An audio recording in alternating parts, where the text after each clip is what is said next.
Bismillah, alhamdulillah, salatu wassalamu ala rasulillah, amma ba'd. Assalamualaikum warahmatullahi wabarakatuh. Waalaikumsalam warahmatullahi Nahmadullah subhanahu wa ta'ala fi hadal awwal istima' al-liqa' عند هيكل جديد في المركز الفلبيني الكويتي ولله الحمد. فنبدأ في تلاوة القرآن فلا شك أن من أهم الأمور في البداية العمل أن يذكر فيه اسم الله سبحانه وتعالى، وأول ما نسمع به القراءة من الأخ عبد الله تابي، فليتفضل زيادته. أعوذ بالله من الشيطان الرجيم. بسم الله الرحمن الرحيم. الحمد لله رب العالمين الرحمن الرحيم مالك يوم الدين إياك نعبد وإياك نستعين اهدنا الصراط المستقيم صراط الذين أنعمت عليهم غير المغضوب عليهم ولا الضالين.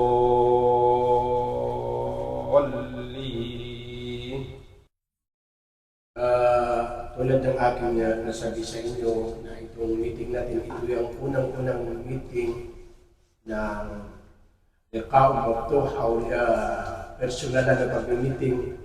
Itong unang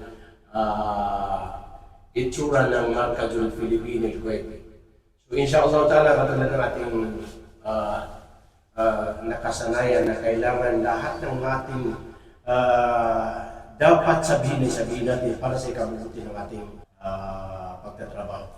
Yan ang kailangan sa atin, huwag tayong magtago ng maglihim ng anumang bagay sa ating kalooban na hindi natin nasasabi. Kailangan sa da'wa, walang lihim, sapagkat itong da'wa na ito ay ma'aruf o di kaya alam natin na ito ay hindi basta-basta na trabaho. Ito ay wadifatul anbiya. Ito ay min wadaitul anbiya, al-ulama'u warathatul anbiya. Ito ay hindi katulad ng may ibang trabaho na hindi pagpaliban. Pag mayroong tumawag sa iyo na gustong nagpa-embrace, gustong malaman ang patungkol sa Islam, kailangan hindi mo pwedeng ipagliban ng oras. Bakit? Kasi hindi natin alam kung kailan dumarating ang kamatayan. La na'lamu mata ya'til maniyah. Hindi natin alam kung kailan darating ang kamatayan. Kaya hindi ito pwedeng pagpaliban. Kung sino man, sa totoo lang mga kapatid, kung nasubukan ninyo nakita ninyo ang pagdadawa sa Saudi Arabia, ito dito alhamdulillah, napakadali dito pagdadawa. Sapagkat ang daya ay kasama sa mga nagtatrabaho sa government na kung diog ay diog. Sa Saudi mula sa isang libo walang diog. At kung minsan pa sa ating gabi, tinatawagan kami, mayroong gusto dito malaman ang tungkol sa Islam. Noon, wala pa nung mga wala pang mga cellphone, lang. Dire-diretso lang na Wi-Fi ang noong gamit. Hindi kayo pinupunta ka sa mismong bahay mo na tinatawag ka, baba ka muna kasi may gustong malaman ang Islam. Walang tinatawag na igyaza, sapagkat itong da'wa ay kawadhifatil anbiya. Katulad dito ng mga trabaho ng mga anbiya.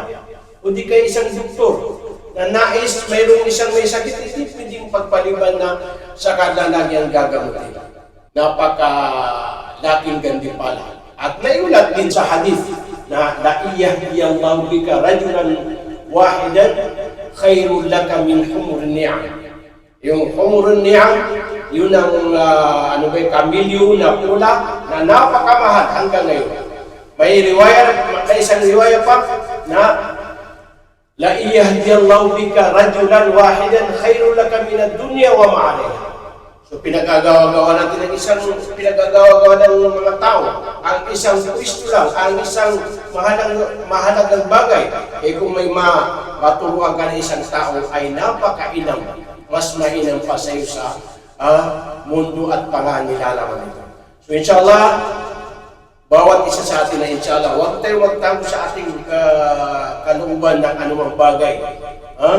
At katulad din naman nasabi ng ating presidente na ang haikal ngayon o itsura ngayon ng da'wa ay dalawa na, idari at saka da'awi. Yung idari hindi natin pwedeng pakialamanin, wala tayong alam sa idari. At pangalawa yung da'awi na yun ang ating hinahawakan. So ngayon inshallah ta'ala, mapakinggan natin ang ating presidente si Sheikh Mujahid Mugandar. Falyatafaddal. Allah yahfadhah. Bismillah, alhamdulillah, wassalatu wassalamu ala rasulillah wa ba'da. Assalamualaikum warahmatullahi wabarakatuh. Waalaikumsalam. Pagka tinatawag ako ni Sheikh Faisal na presidente, parang iba yung nararap, parang hinuhulog niya ako dito sa bintana. Pero hindi naman natin pwede sabihin na huwag mo akong tawagin kasi tawag ng tungkulin, tawag ng trabaho. Kung hindi lang yung trabaho, dahil sa trabaho natin, hindi ko ito tatanggapin. Alam din ng mga kapatid natin na ang dami-daming mga organisasyon ng mga Bangsamoro, halos hindi na kumatin. Kasi para makapag-concentrate na tayo sa pagdadawa, at saka alam natin yung puro mga, ayaw natin yung mga politics na mga umiikot sa pamagitan natin. So nakikita ninyo itong logo natin. Anong napapansin natin dito? Sa logo natin, wala yung Arabic, no? Yung IPC, logo ng KPCC, Kuwait Philippine Cultural Center. Yung unang programa natin, alhamdulillah, mapansin nyo na mayroon tayong invitation. So gumawa tayo ng invitation na mayroong logo at mayroong Arabic. Pero bago natin yung sinend sa public, ay nagpaalam muna tayo sa idara. Mayroon kaming grupo, si Abuana, si Kotayba, si Ammar Kandari, at saka si Jamal Shafti.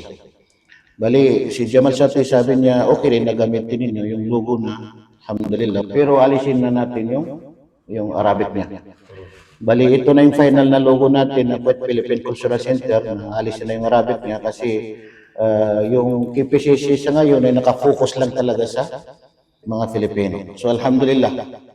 Bago natin papasokin yung purpose ng meeting natin sa ngayon, ay dadaanan muna natin yung nakalipas na programa natin. Yan yung last na program natin, Takrir al-Nashat al-Barkaz al-Kuwait al-Philippines sa Cavite, noong Friday, July 25, 2025. Bali, oras 4 o'clock hanggang 6 o'clock. Now, nashat muhadara, lecture. Unwano nashat, multaka dawi al-electronic forum, electronic forum online. Kamakan sa Zoom at saka sa iba pang mga social media. Alhamdulillah. So, yung target natin dyan ay mga balik Islam, lalaki man o kaya ay mga babae. Ang bilang ng lahat ng umatin na total natin sa oras na yon ay 1,360. Sa Zoom ay 200, nilagay natin na 200, lumalabas doon sa mga picture natin 189, 190, pero hindi na natin screenshot. Yung iba pataas tapos paalis naman, kaya nilagay natin ng 200. Although yan din naman ang kuta natin, ang target natin ay 200. Tapos yung natin sa TikTok, si Sister Jihana, yan, 481, sinulat ko rin dito, si Sister Jihana. Siya yung in charge sa TikTok. Nag-live siya sa TikTok. So alhamdulillah. Sa Facebook naman, umabot tayo ng 679. Sa madaling salita ay talagang nagustuhan nila itong nasap natin, yung programa natin. Sinin ko kay Abuanas at pinorward naman ni Abuanas doon sa grupo namin. Nakasama sila Jamal Shafti. So alhamdulillah, nagustuhan nila. Kasi hindi naman ako pwede magsinto kasi protocol, kailangan dumaan ako sa procedure. Okay, so yan yung naging barnamits natin, Sheikh Faisal. Iftitah, pagbasa ng Quran, mashallah, Syabul Karim nagbasa, kalimatut tarhib, muhadarat Islamiyah, yan yung mga lecture natin, 4 ang mga nag-lecture. Para lang magkaroon tayo ng background, at ito rin ay pag-uusapan natin inshallah kung ano yung pwede natin ayusin, pwede natin baguhin. Unang lecturer si Sheikh Muslimin, tungkol sa fawaid al-mudghah fil jasad, mga kahalagahan ng kimpal, isang kimpal sa katawan, sa ating katawan, isang namuong dugo. Second lecturer si Faisal Villanos, sababu khalqillahi lil insan, limada khalaqana Allah, bakit tayo nilikha ng Allah, ang dahilan kung bakit tayo nilikha ng Allah. Third lecturer ay si Salam Makadato, biunwan jaddid imanaka wa azzizu, baguhin mo ang iyong pananampalataya at palakasin mo ito.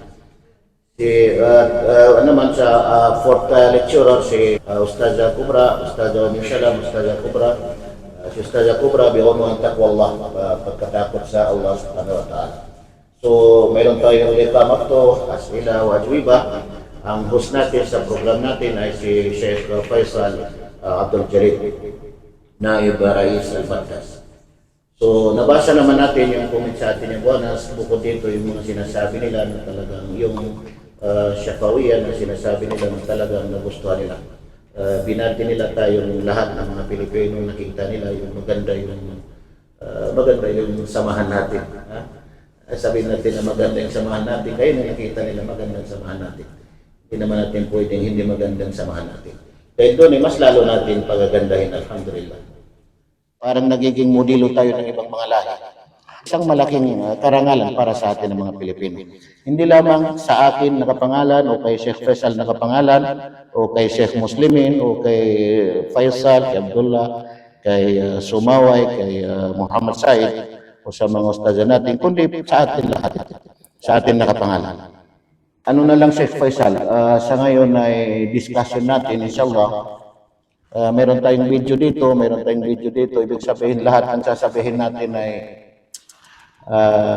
kapatiran sa pananampalataya, sabihin natin, huwag dito sa puso natin, kasi malaking pananagutan ng bawat isa sa atin pagka dito natin sasabihin sa puso natin ay hindi natin sasabihin. Kung sino man ang may gustong sabihin o ano man ang mga hinanakit o kaya anumang bagay, kahit anong bagay na gusto natin sabihin ay nandito, mayroon tayong video. Noong unang meeting natin, natatandaan natin na lahat tayo ay inobliga natin na magsalita kung sino yung mayroong mga idea, mayroong mga suggestion, mayroong mga opinion. So lahat ng mga nagsalita doon, lahat ng mga sinabi niyo doon ay nakasulat yun at nakasit. Nabasa nila lahat yun. So alhamdulillah, hindi ko gusto na hindi may parating sa kanila kung ano yung mga suggestion ninyo, kung ano yung mga opinion ninyo, hindi ko yun aangkinin. Kasi sa inyo yun ang galing na opinion. Lalong-lalo na yung mga bago na opinion, mga bago na mga suggestion, kailangan manggagaling yan sa kung sino yung nagsasabi. Hindi pwede na angkinin ko yun kasi lahat ng kabutihan mapupunta sa akin. Kaya kung makita nyo lahat ng mga sinulat ko, 2 araw namin, kasi pinanood pa namin yung mga video, yung record natin para hindi lang mabawasan yung mga lahat ng mga suggestion na mga sinabi ng bawat isa. Ayaw natin na mayroong hindi may sulat na kanyang suggestion, kanyang opinion. Ayun nakikita nila sa idara, nakikita nila sa opisina. Alhamdulillah. So sa ngayon ay bago natin papasukin yung purpose ng meeting natin sa ngayon ay kailangan natin ng evaluation of the last activity. Yan, para maibalik natin kung ano man yung mga nakita natin doon na mali. Halimbawa, ano man yung nakita natin na pagkukulang natin ay huwag natin itago. Huwag natin itago. Kasi successful ang program natin ay successful natin lahat. Pag mayroong failure ang program natin ay failure tayo na. Ganun kasi natin. So hindi tayo pwedeng magtago kung nakita natin yun. Hindi pwede na kung mayroon tayong nakita doon ng mga hindi maganda, tapos doon natin ibubulong sa kabila o yung program na yun, hindi ko nagustuhan, ganito, gano'n. Hindi. Kasi sa atin yan, parang sinisiraan din natin yun. Itong KPCC, Philippine Cultural Center, saan man tayo mapupunta, ay parang itinuturing natin ito na bahay. Bahay natin ito lahat. Dahil sa bahay natin lahat, hindi pwede na hindi tayo magkakaintindihan. Kailangan, ano man ang issue, pagdating dito sa loob ng bahay, dapat ay malaman natin yan. Malaman. Hindi pwede na doon natin sasabihin sa kabila, doon natin sasabihin sa kabila, kaya ay mamumbisi tayo. At sa palagay ko, wala din naman nangyayari na gano'n. Pero ito ay bilang paalaala lang sa ating lahat, inshallah. So, evaluation of the last activity, kailangan natin magsalita, bawat isa magsalita. Ito ang purpose ng pag-meeting natin bago natin pasukin yung final na ano natin. Ano yung mga nakita natin doon na advantage, ano mga nakita natin na disadvantage, anong mga nakita natin na pwede natin na i-improve sa susunod na program natin katulad nitong schedule of the same activity, inshallah. Yupin na lang natin Sheikh Faisal, no? Sinong gusto magsalita, nandito yung ano natin. Okay. Bismillahirrahmanirrahim. Ang masasabi ko doon bilang suggestion at ano din sa activities natin sa nakaraan, yung lecture, no? So baka maging dalawang lecturer na lang para upang sa ganun, kasi parang nagmamadali yung mga lecturer at saka yung mga magtanong, may pagkakataon na masagot natin yung mga tanong nila kasi iyan din yung isa na mayroon silang gustong malaman na hindi natin nasambit, so pwedeng mabigyan natin ng medyo malawak na pagkakataon yung mga magtatanong. Pangalawang sasabihin ko, yung controller ng Zoom, pwedeng mayroong second na ano ba yun, admin, para kung ano man. Opo, kasi halimbawa yung nagkataon na mayroon doon na kailangan ma-rescue ng para lahat tayong maka-rescue doon sa yung mga pangyayaring hindi inaasahan mangyayari. Assalamualaikum. Diyan mo na lang yan kung sino magsalita sa mga sister natin, mga babae. Bismillahirrahmanirrahim. Tungkol doon sa sa online lecture natin, katulad din ganun na kung pwede dalawa lang yung lecturer. At least ma-maintain natin yung oras. At saka suggestion ko lang na bawat lecturer bigyan ng maudu. Para wala na tayong discuss sa ano yung ginawa mo, ano yung kinuha mong maudu, ano yung topic mo. At saka ang delikado kung magkakapareho yung search ng mga lecturer. Okay. Pangalawa yung sa yung open forum. Yung sa mga sual, kung pwede, text na lang, message na lang para hindi yung magulo. Kasi napakagulo yung sa sa question and answer na, kasi yung may mga estudyante na medyo hindi ko alam anong tawag sa kanila, katalinuhan nila o kadaldalan nila na alhamdulillah, kasi siyempre maunawa natin kasi mga balit Islam sila. Lalo na yung mga bagong-bago, kumbaga nakakatuwa din sila, di ba? Maririnig natin na alhamdulillah, mayroon din silang natutunan na galing sa atin, sa Islam. At saka yung nakakatuwa din na yung ganun sa estudyante na actually estudyante ko yun, yung nagpaalam pa siya na magdasal. Astaghfirullah. Kaya hindi ko na lang siya sinita kasi sabi ko baka masasaktan pa siya. Baka sa susunod hindi na siya mag-a-attend ulit. Okay? Assalamualaikum warahmatullahi wabarakatuh. Yun lang. Sino pa? So nagkapareho sila sa Faisal, no? Dalawa lang ang lecturer. Dagdag lang doon yung maudu. Siguro yung maudu, hindi na siguro ang katulad ni Sheikh Faisal lang magtatalaga, kundi kung sino yung lecturer, sabihin na niya na ito yung maudu ko. Bismillahirrahmanirrahim. Salatu wassalamu ala rasulina ma ba'd. Assalamualaikum warahmatullahi wabarakatuh. Kunting kwan lang ito na medyo nakita ko sa question and answer.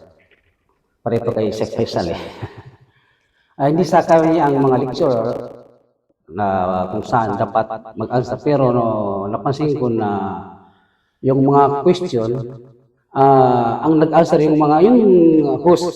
Yun lang, hindi ko lang Sheikh Faisal. Hindi sa kanyang lecture, hindi. Pero sa panangpan, iparating sa mga lecture yung mga question. Ito kunting pa lang ito. Yun lang yung small lang yun. So pag mayroong question and answer, kahit napasok sa topic, o labas sa topic, kailangan ang pasagutin natin yung nag-lecture. Maliwanag, inshallah. So sa akin naman, mayroon akong karagdagan na kunti doon sa mga lahat ng mga nanonood. Sana bawat nanonood, halimbawa kung lalo-lalo na tayong mga daya o dayat, na halimbawa kung mayroon tayong kasama na hindi Muslim, sana makabigay tayo ng signal na mayroong kasama na hindi Muslim para mabigyan natin ng focus. Kasi ang hadap na rin dito ay pagdadawa. Kaya nga napapansin niyo, parati ako nagtatanong sa inyo kung mayroon ba tayong bisita na hindi Muslim. Kasi gusto ko sana yun ang medyo natin bigyan ng aral kung ano ang Islam, kung ano ang benefit ng isang Muslim. Yun lang ang kunting karagdagan ko sa iyo. Assalamualaikum warahmatullahi wabarakatuh. Ang idadagdag ko lang, sasuggest ko lang para sa susunod nating activity pagdating sa Zoom, bilang tayong mga daiya o mga musaadaiya ay palalahan natin yung mga estudyante o yung mga pinagsabihan natin na manood na sa una pa lang ay kumbaga kung di sila marunong sa pagkokontrol sa mga camera at saka sa voice ay turuan para pagpasok pa lang ng ay nakamute na. Kumisan kasi pagbukas nila nakita wala silang hijab o ganyan. At kung naman ay suggest ko rin doon sa may hawak ng control na iano niya doon, i-control na niya para kasi minsan iba hindi nakakapag hindi marunong. So, yun lang ang inaano ko para maging maingat, maging maganda yung ating. So may problema tayo sa controller. Sinong mag-volunteer sa mga babae? Yung isa lang, marunong admin. Sa next na kwan natin, inshallah. Kung okay na yung evaluation natin, okay na yun. Nakita natin, yun lang mga pwede na improvement doon sa nasat natin. Dito na tayo sa schedule. Kailangan natin may schedule ngayong buwan kung kailan natin isasagawa. Kasi ito, pwede na gawin na natin twice a month or once a month. Kasi wala nang kapital ito, walang gastos, walang kapital. At alam na nila sa opisina na maganda yung dapat ay tuloy-tuloy yung program natin tungkol sa pagdating dito sa kwan. In addition sa mga ibang mga program natin, inshallah. Kung walang mga evaluation doon sa lasa, Suggestion lang, Master. Ano kaya kung yung lecture, yung dalawang lecture, yung isang lecture doon ay para sa mga non-Muslim. Nang sa ganun, tayo na rin ay magsikap tayo mag-invita para yung mga estudyante natin, sabihin natin sa kanila na kahit yung mga kasama mo dyan sa bahay, yayain mo makapanood sa lecture. So, may lecture tayo na para sa pang-Muslim, may lecture tayo na para sa non-Muslim. Kasi nag-live din si Sister Johanna sa lahat ng viewers. Tama. Tama. Piling ganito kayo sa sayo. Tatanong siya sinabi niya na kailangan din ito. Pero kung gawa natin na ngayon, para sa Islam sa next month, para sa mga non-Muslim, kung ibukod natin, Ibukod natin yung non-Muslim. Pwede. Nag-live din siya. So, mali mo yung nanood ng nakaraan, hindi ka makapanood next na live. So, yung chance, wala. Ano sa palagay niyong suggestion ni Stan Muslim na ibukod natin? Mayroon para sa mga balik Islam, mayroon para sa mga non-Muslim. Posible ba na makaimbita tayo ng mga non-Muslim? Kasi sa mga lalaki, ano po parang Okay lang po yung mga non-Muslim. Oo. Kasi ang hirap nila yayain sa mga ganito.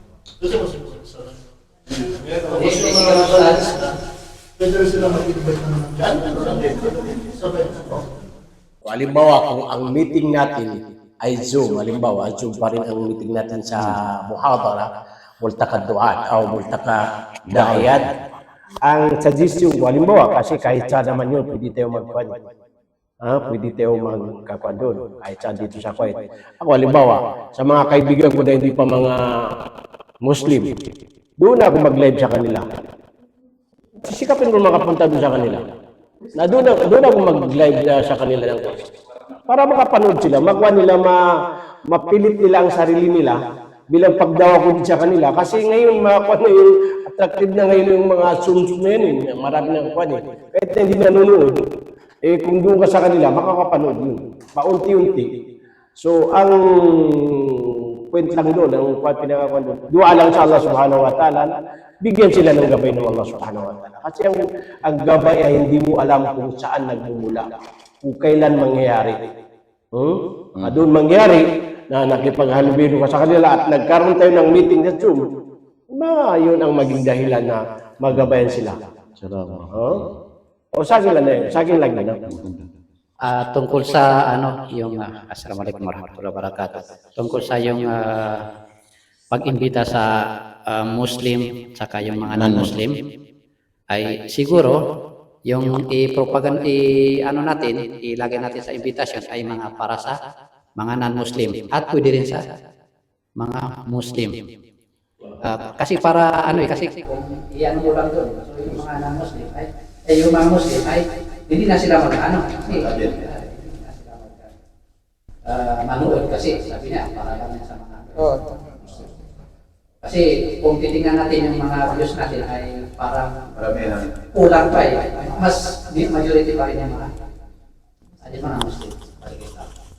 Doon sa TikTok na live niya, maraming mga non-Muslim doon. Opo. Kaya nga po kada lecture dapat merong mga lecture for the non-Muslim. So yung mga viewers na doon yung na target. So, dalawa lang yan. Kung nakikita natin dalawa, either na pagsabay na, i-mix natin yung para sa Muslim at sa non-Muslim, o ibukot natin para sa Muslim, ibukot yung para sa non-Muslim. Alin ang pwede natin doon? So, kaya ko mas okay siya na sabay sila kasi Muslim na siya mag-i-invite ko sa mga non-Muslim. Kasi kung tayo lang ang dalawa mag-invite sa mga non-Muslim, Mahirap. Saka minsan, Sabay na lang masabi. minsan yung mga Muslim sa loob ng bahay, yung mga kasamang non-Muslim. So yun ang kaano doon.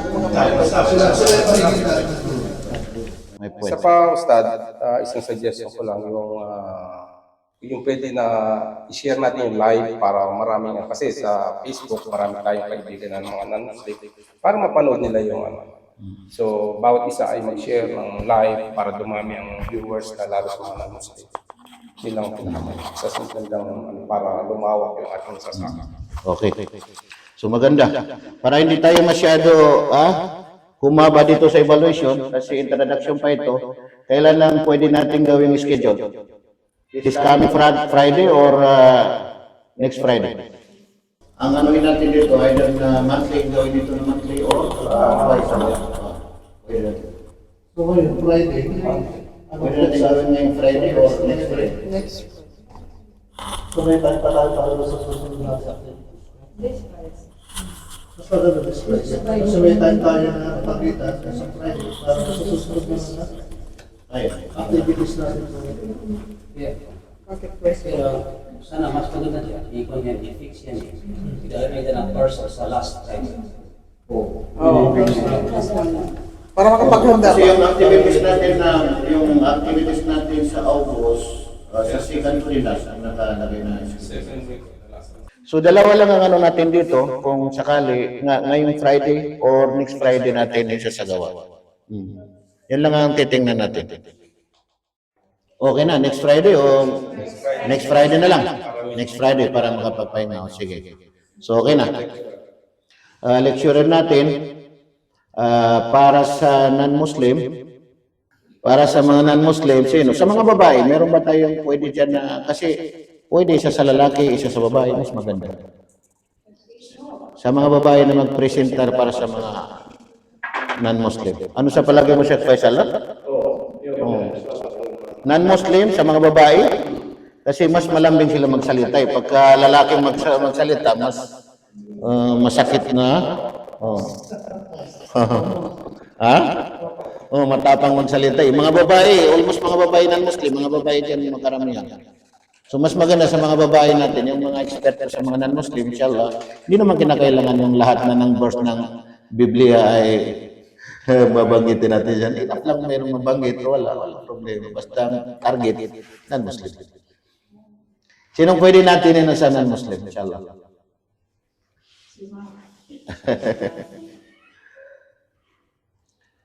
Sa mga Muslim, sa lalaki, sino ang pwede natin? Ustad Sumawa, expert. Oh, sa mga lalaki, dalawa, si Ustad Sumaway o si Sheikh Faisal. Alin diyan sa kanilang dalawa, walang problema. Sa mga babae, sino tentative na pwede? Magbigay kayo ng dalawa para yun lang pilihan natin yung dalawa para sila nang mag-usap. Ha? Magsuntukan sino yung matira. O sa Jihana. Yung mga seniors natin, no? Okay na, so habang inisip natin yan, inshallah, iwan muna natin yan, no? Sheikh Faisal, no? At least, nandyan na yun, next Friday pa yun pa natin. Sa mga lalaki, sa mga Muslim na lecture, either na ikaw o si Ustaz Sumaway, ha? So, okay na yan. Sa mga babae, sila lang bahala. May dalawa naman yung presenta nila. Pwede na siguro. Si Ustaz Noresa. Hindi naman. Si ano, yung mga naglalay, kasi kaya. Yung suggestion ni Ustaz Haji Noresa, maganda yun. Halimbawa, mga isang daya, may makasama na mga hindi mga Muslim, napakaganda yun. Halimbawa, yung mga isang platform, mapunta siya dun sa isang Muslim, may mga hindi mga Muslim, doon siya magkuhan, habang nagsasaysay sila, kasi Friday naman walang trabaho yan. Ako isa lang, ganun din ang sisikapin ko na doon ako pupunta sa mga kaibigan ko na hindi mga Muslim, at doon ako maglalay din siya Allah Ta'ala. Mashallah. Mas may posibilidad dumami ang attendance ng Muslim kung bawat daan magkikita ng mga Non-Muslim. estudyante nila na bagong sa magbabalik sa Mandawa ay hilingan nila na mag-imbitahan ng Muslim. Yung sino man talaga. So, yun ang target natin. So, yung mga estudyante natin, encourage natin sila na imbitahin yung mga non-Muslim. Ha? Kung hindi check, pero may Muslim. Kasi nga, marami mag-imbita. So, sa mga lalaki, sila nang bahala dalawa kung sino yung mag-lecture. Sa mga babae, sino yung recommenda ninyo? Chernor. Si Noresa. So yung Zoom natin, Ustad, hanggang 100 lang ang makakapasok kasi. Hindi. Yung umpisa lang yun, 100, di ba? Sa umpisa hanggang 100 lang tayo. Nagbabayad ako 5 KD plus. Unlimited time lang pala yun. So, in-upgrade ko siya, nagbayad ako ulit, dinagdagan ko, naging 7 KD plus, bali hanggang 300. Hanggang 300. Kung gusto naman natin unlimited yung tao, kailangan mag-upgrade. So, siguro yung 300, okay na yun. Yung second karagdagan ko, mga kanlakyan na, tulad ko si Ustaz Faisal, si Ustaz Said, yung mga kwan, maganda talaga na doon natin ihilbihan mga, doon ako kasi live naman di ba? Doon ako pupunta sa mga kaibigan mo na, habang ako halimbawa ako mag-lecture, yun din lang lecture ko sa kanila. Inshallah. Bismillah. Assalamualaikum warahmatullahi wabarakatuh. Sa totoo lang talaga hindi pa talaga handa magbigay ng lecture sa online. No, hindi ko pa talaga nangyari sa akin. Pero si ano lang suggest ko si Jihana. Lagi nagla-live, it's okay. Pero para sa akin, parang hindi ko pa talaga mag-ano ng live. Okay? So, tell you frankly, si Jihana po. Shukran. Assalamualaikum warahmatullahi wabarakatuh. Jihana? Arabic Jihana. Assalamualaikum warahmatullahi wabarakatuh. Sa ngayon po, pass po muna ako, inshallah, in the future po. Wala nang tanan ko dyan, tatanggin na. Suggest ko po si Sister Mariam po.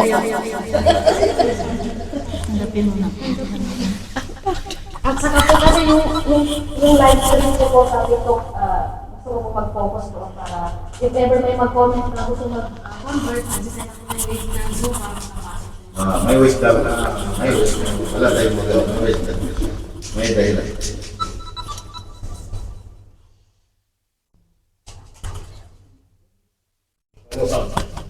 Okay na. Si Sister Mariam na, no? Inshallah. Sister Mariam. Matagal pa yun. Sister Maria, si 2 weeks Malia. pa yun. Walang problem. So, alhamdulillah. So, lecture natin inshallah sa next Friday. The same time din. Either sa mga lalaki, si Sumaway o si Sheikh Faisal. Sa mga non-Muslim naman ay si Sister Mariam. Si Malia, inshallah. Pwede si Sister Mariam mag-ano lang kung ano yung modo niya na certain na modo. Halimbawa, certain na topic niya. Anong gusto niya? Kasi para sa non-Muslim target naman niya. Inshallah.